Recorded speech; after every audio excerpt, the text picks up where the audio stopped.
School പാഠപുസ്തകങ്ങളിലൂടെയും സിനിമകളിലൂടെയും നമ്മുടെ മനസ്സിൽ പതിഞ്ഞുപോയ പല ശാസ്ത്ര സത്യങ്ങളും യഥാർത്ഥത്തിൽ വെറും കെട്ടുകഥകളാണെന്ന് പറഞ്ഞാൽ നിങ്ങൾ വിശ്വസിക്കുമോ? അത്തരത്തിൽ ലോകമെമ്പാടും പ്രചാരത്തിലുള്ള എന്നാൽ ശാസ്ത്രീയമായ അടിത്തറയില്ലാത്ത 5 പ്രധാന തെറ്റിദ്ധാരണകളെയും അവയ്ക്ക് പിന്നിലെ യഥാർത്ഥ വസ്തുതകളെയും നമുക്കൊന്ന് പരിശോധിക്കാം. ഒന്നാമത്തേത്, മനുഷ്യൻ തലച്ചോറിന്റെ 10% മാത്രമേ ഉപയോഗിക്കുന്നുള്ളൂ. ഏറ്റവും കൂടുതൽ പ്രചാരത്തിലുള്ള ഒരു തെറ്റായ ധാരണയാണിത്.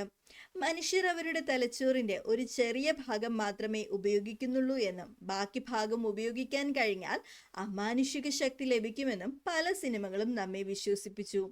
തലച്ചോറിലെ ഏതാണ്ട് എല്ലാ ഭാഗങ്ങളും എപ്പോഴും സജീവമാണ്. ലളിതമായ ഒരു പ്രവൃത്തി ചെയ്യുമ്പോൾ പോലും തലച്ചോറിന്റെ ഭൂരിഭാഗ ഭാഗങ്ങളും ഒരേ സമയം പ്രവർത്തിക്കുന്നുണ്ടെന്ന് ആധുനിക സ്കാനിംഗ്, MRI സാങ്കേതിക വിദ്യകൾ തെളിയിച്ചിട്ടുണ്ട്. ഒരു ചെറിയ പരിക്ക് പോലും മനുഷ്യന്റെ പ്രവർത്തനങ്ങളെ ബാധിക്കുന്നത് അതുകൊണ്ടാണ്. ഉറങ്ങുമ്പോൾ പോലും നമ്മുടെ തലച്ചോർ സജീവമായി വിവരങ്ങൾ ക്രമീകരിക്കുകയും ശരീര പ്രവർത്തനങ്ങളെ നിയന്ത്രിക്കുകയും ചെയ്യുന്നു. രണ്ടാമത്തേത്, നഖവും മുടിയും മരിച്ചതിന് ശേഷവും വളരും. മരിച്ചവരുടെ നഖത്തിനും മുടിക്കും നീളം വയ്ക്കുന്നതായി തോന്നും എന്നതിൽ സത്യമുണ്ട്. എന്നാൽ അത് യഥാർത്ഥ വളർച്ചയല്ല. മരണശേഷം ശരീരം നിർജ്ജലീകരണത്തിന്, ഡീഹൈഡ്രേഷന് വിധേയമാവുകയും ചർമ്മം ചുരുങ്ങുകയും ചെയ്യുന്നു. ഇങ്ങനെ ചർമ്മം ഉള്ളിലേക്ക് വലിയുമ്പോൾ നഖവും മുടിയും പുറത്തേക്ക് തള്ളി നിൽക്കുന്നതിനാൽ അവ നീളം വച്ചതായി നമുക്ക് തോന്നും. കോശങ്ങൾ വിഭജിക്കണമെങ്കിൽ ഊർജവും ഓക്സിജനും വേണം. മരണശേഷം ഇത് സാധ്യമല്ല. ചർമ്മത്തിലെ ഈർപ്പം നഷ്ടപ്പെടുമ്പോൾ അത് ചുരുങ്ങുകയും റിട്രാക്ഷൻ മുടിയുടെയും നഖത്തിന്റെയും ചുവട് ഭാഗം കൂടുതൽ തെളിഞ്ഞു വരികയും ചെയ്യുന്നു. ഇത് കാണുമ്പോൾ അത് വളർന്നതാണെന്ന് കാഴ്ചക്കാരന് തോന്നും. മൂന്നാമത്തേത്, ഒന്നിനു പിറകെ ഒന്നായി വരുന്ന രുചിമുകുളങ്ങൾ.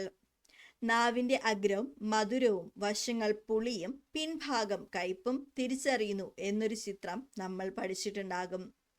എന്നാൽ നാവിന്റെ എല്ലാ ഭാഗങ്ങളിലും എല്ലാത്തരം രുചികളും തിരിച്ചറിയാൻ ശേഷിയുള്ള രുചിമുകുളങ്ങളുണ്ട്.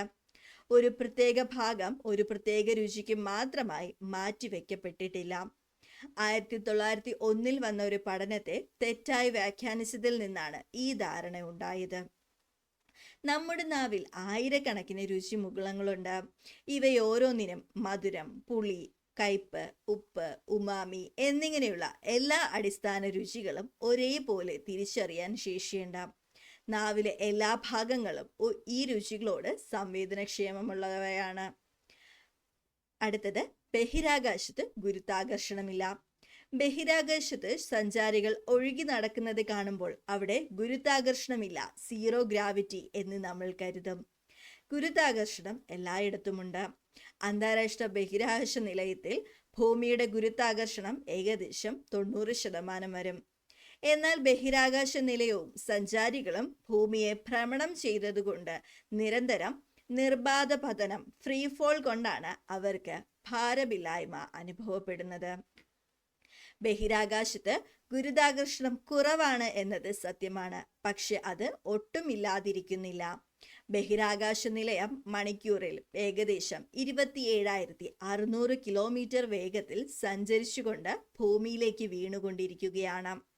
ഈ വീഴ്ചയുടെ വേഗവും ഭൂമിയുടെ വക്രതയും തമ്മിലുള്ള സന്തുലിതാവസ്ഥയാണ് അവരെ അന്തരീക്ഷത്തിൽ നിർത്തുന്നത്. ഇതുകൊണ്ടാണ് അവിടെയുള്ളവർക്ക് ഭാരമില്ലായ്മ അനുഭവപ്പെടുന്നത്. കാളകൾക്ക് ചുവപ്പ് നിറം കണ്ടാൽ ദേഷ്യം വരും. കാളപ്പോരിൽ ചുവന്ന തുണി കാണിക്കുമ്പോൾ കാള പാഞ്ഞെടുക്കുന്നത് ആ നിറത്തോടുള്ള ദേഷ്യം കൊണ്ടാണെന്നാണ് പൊതുവെ പറയാറുള്ളത്. എന്നാൽ കാളകൾക്ക് നിറഭേദങ്ങൾ തിരിച്ചറിയാനുള്ള ശേഷി കുറവാണ്.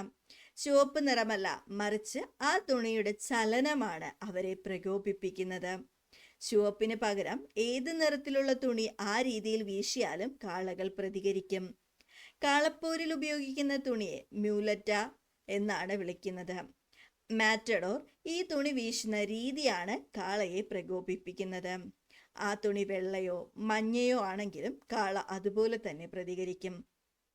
കാളപ്പോരിൽ പരമ്പരാഗതമായി ചുവപ്പ് ഉപയോഗിക്കുന്നത് ഒടുവിൽ കാളയുടെ ശരീരത്തിൽ നിന്ന് ഒഴുകുന്ന രക്തം കാണികൾക്ക് പെട്ടെന്ന് തിരിച്ചറിയാതിരിക്കാനാണ് എന്നതാണ് ഇതിൻ്റെ പിന്നിലെ മറ്റൊരു കൗതുകകരമായ വസ്തുത. ഇതുപോലുള്ള ഇൻഫർമേഷൻസിനായി ചാനൽ സബ്സ്ക്രൈബ് ചെയ്യുക. വീഡിയോ ഇഷ്ടപ്പെട്ട് കഴിഞ്ഞാൽ ലൈക്ക് ചെയ്യുക, കൂട്ടുകാർക്കൊക്കെ ഷെയർ ചെയ്ത് കൊടുക്കാം. താങ്ക്